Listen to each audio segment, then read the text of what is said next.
Good. Hey, I'm Desert Hills Fire Chief Matthew Espinoza at Desert Hills Fire Station number 1 down here in Chenoweth and London Bridge Road.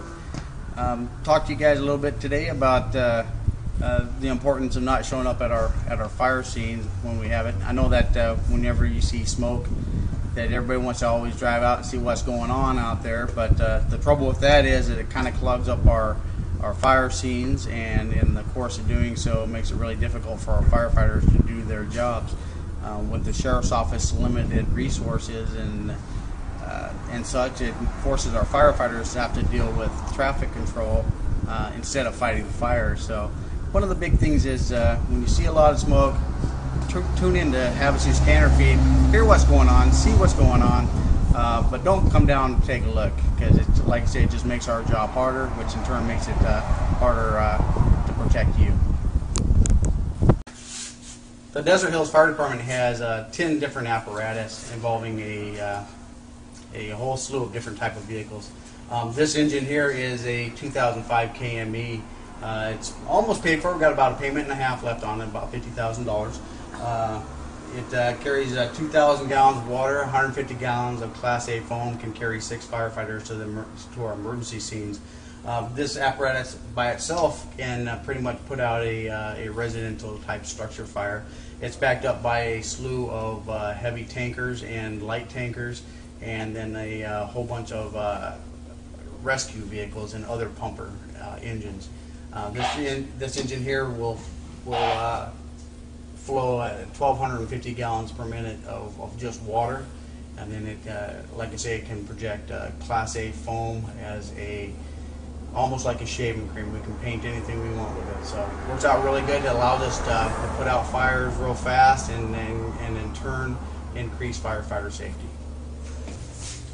All right, this is engine 23. It's a 1993 KME pumper engine. It carries 750 gallons of foam or of water, and then it will pump 1,250 gallons of water as well per minute. It is usually first into our medical calls in the greater Desert Hills area, and it also works all of our car accidents, everything from the city limits north of the Interstate 40, and we go about 5 miles in each direction. So if you're ever in a car accident north of the city limits, you're probably going to run into the Desert Hills Fire Department out there. So.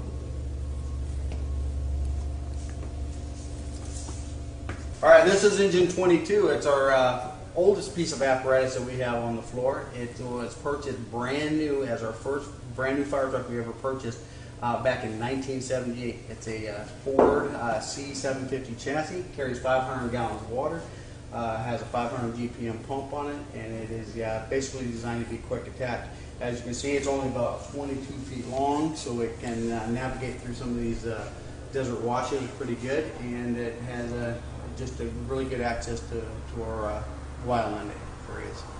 All right, this is Rescue 1. It's a 2001 2001 Chevy Tahoe. It's used primarily as a command vehicle, but it also has basic life support apparatus in it.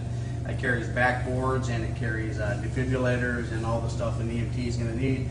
And believe it or not, there's actually a 10-foot ladder hidden in here, so we have a tremendous capability with this. It's all 4-wheel drive, so we can get out into the desert and cross the railroad tracks if we have to up there north of the interstate. So we do chase a lot of accidents out in the middle of the desert, and when we do it, we need the 4-wheel drive so we don't get stuck in the sand trying to get to the accident scenes.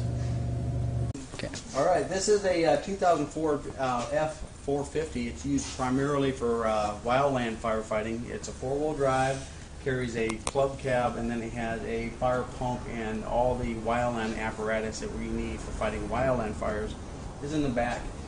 We send this truck off to other states if we have to. Whenever somebody has a fire, the state pays us to use this piece of apparatus at their fire, so it actually makes money for the fire department.